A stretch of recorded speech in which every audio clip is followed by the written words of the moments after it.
Okay, so there was a lot going on in that trailer, and it kind of desperately took my words away from me. So I'm gonna watch it again, and now that I've had a chance to go through it frame by frame because I have awesome friends, I've gone through it frame by frame, and I'm gonna watch it again, and we're gonna talk about it a little bit. I have it muted. I'm watching it, but we're gonna go, and I'll give you the timestamps.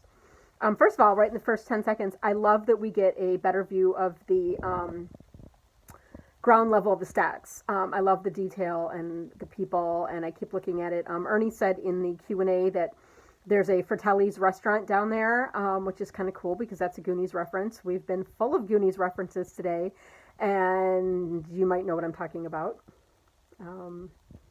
Dig deeper, guys. I love the fact that Wade has made himself a bed on the washer and the dryer. I know in the book he was kind of in the corner, but it's great, and he's able to look out the window, so it kind of feels a little homey. Obviously, we know he's not in a good place, but I do like that he's made himself a little spot on the street view of the people, showing the abject poverty, but everybody's got their headset. I think that really leads us a good view into the world. We all know that the world is pretty shitty, so I think we get a good view of that in the video. Parzival's avatar, we finally get a good shot of the front of his head, and then we see this car race again, and if you look really carefully over on the side, we see that currently Artemis is in 20th place, and everybody else around her are IOI numbers except for one, which is not anybody we recognize, but we do see Artemis there, and it is spelled with the 3 in the movie, which I was wondering if they would do. So now we've got some verification on that, which is cool, because my license plate would look weird if suddenly it's not. And then we go back to the distracted globe, which we had seen before, but we get to see Artie coming in with her spiky red hair and her dress, and we get to see a little bit of the haptics on the suit when she's dancing with him. So that's kind of cool. I like that we get to see how everybody kind of got sucked into this reality. If you can feel and see and practically touch everything, how is it any different than real? So I thought that was a great.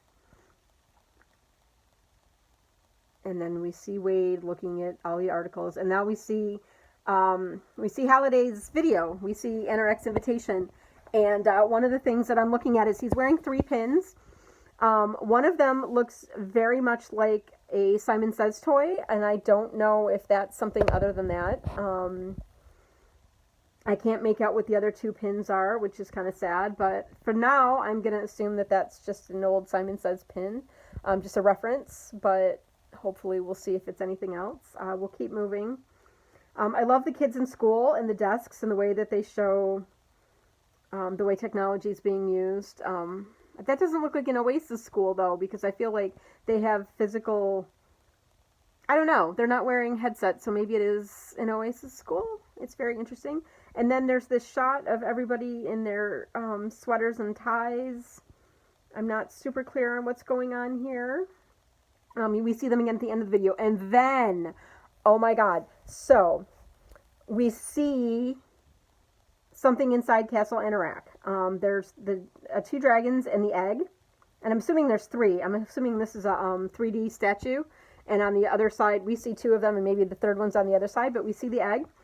And if you look up around the egg, we see the NRX Almanac logos that we saw from the Crystal Key in the first video, and way up at the top we see the words of the original clue. We see the straits, the skills to survive these straits. We will reach the end, and that's all we see. And if this is any indication of how gorgeous the inside of Castle Anorak is going to be, I cannot wait, because it's absolutely beautiful.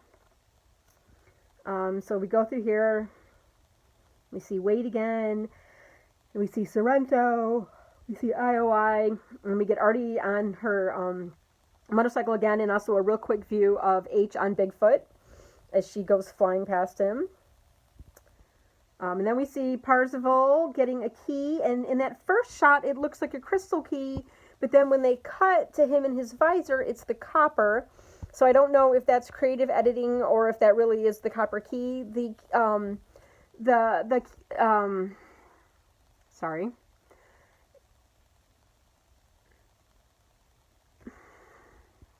the key doesn't look like the jagged teeth of the copper key of the crystal key when he's getting it tossed. So I think it's the copper key, and I think that might be Anorak giving it to him.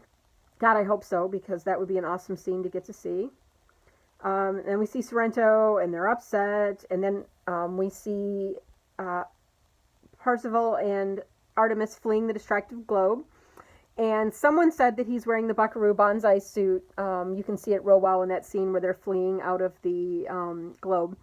The one thing that I'm enjoying is they're fleeing together, and as I've been pretty vocal about, one of my big issues with the book is how Parzival treats Artemis when she tells him to leave her alone, because it's 2017 and we don't need any of that bullshit. So it looks like when they flee the globe, they're fleeing together, and I know that it looks like they meet in real life much earlier in the movie from what we've seen. So I'm hoping that we've kind of gotten rid of some of those issues. So that'll be great. And then we see them fleeing what looks like some sort of real life hideout. So I think once that's... And then this is the one, can I flip my camera? I don't think I can. No. This is the one that's really confusing me, is these pods. There's people in there, and they're numbered 42, 43. And we were thinking that they were possibly hab units, but everybody's standing in them. So I'm not super clear on what's going on there. We get some more shots of IOI. And then in the alley, based on bodies, I think that is H and Parzival, real life. Wade and Helen. We see Helen again later. They are together later. So that's my assumption for now. I could be wrong. And then back to IOI, we get to see some stuff. And then here's Sorrento on the street with a gun. And he's been hurt in some way. So, and then the Stax explosion. So we saw the picture in Entertainment Weekly earlier this week, and it looked really cool in the photo. And then to see it in real life, it really looks like what I pictured. Like he goes running, and then there's this explosion, and it's really well done, and it's sad. Mrs. Gilmore. Are we going to have Mrs. Gilmore? Is she going to die in there? Because that's super sad. Mrs. Gilmore was cool.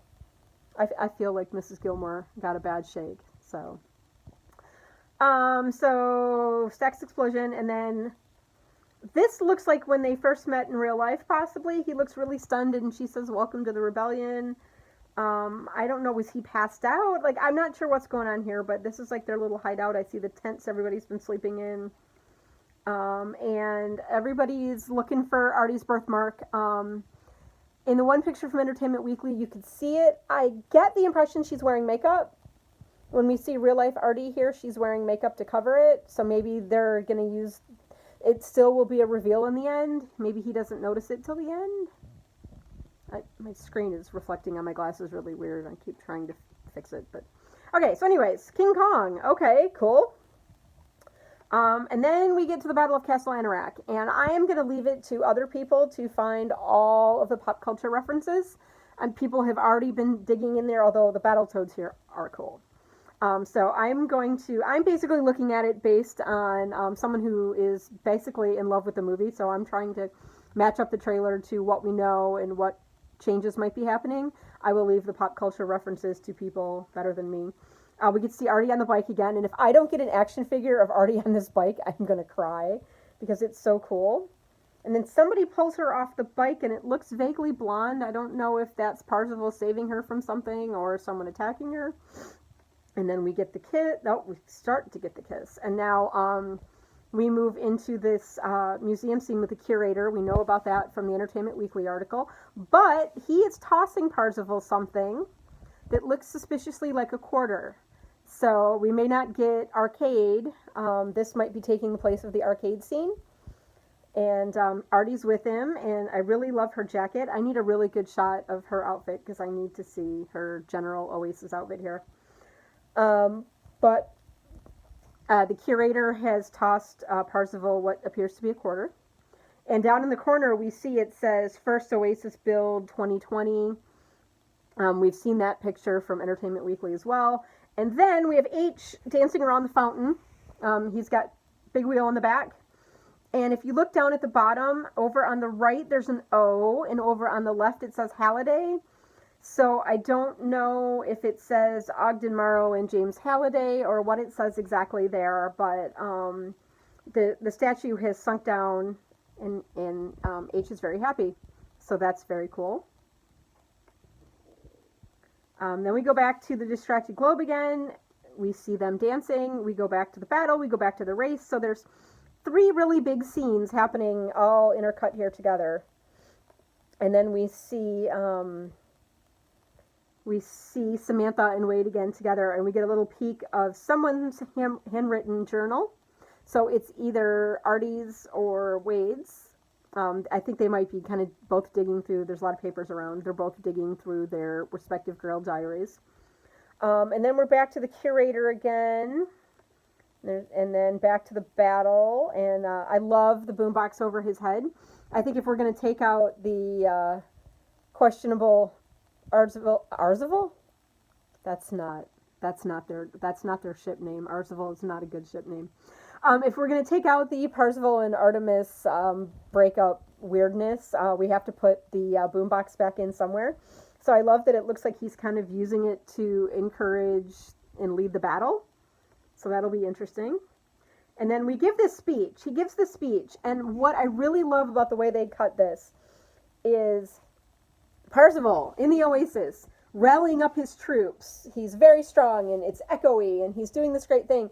And then they cut to him and Helen in the car, and it's just like this dude with a voice. It's just this kid. And I think that really is a great way of showing the difference between who you are in the Oasis and who you are in real life. And one of the things they talked about in the Entertainment Weekly article was that Wade and Parzival are very different people. Wade is much more confident in the Oasis as Parzival, whereas Olivia says she played Artemis. Artemis is Artemis. Samantha and Artemis are pretty much the same person.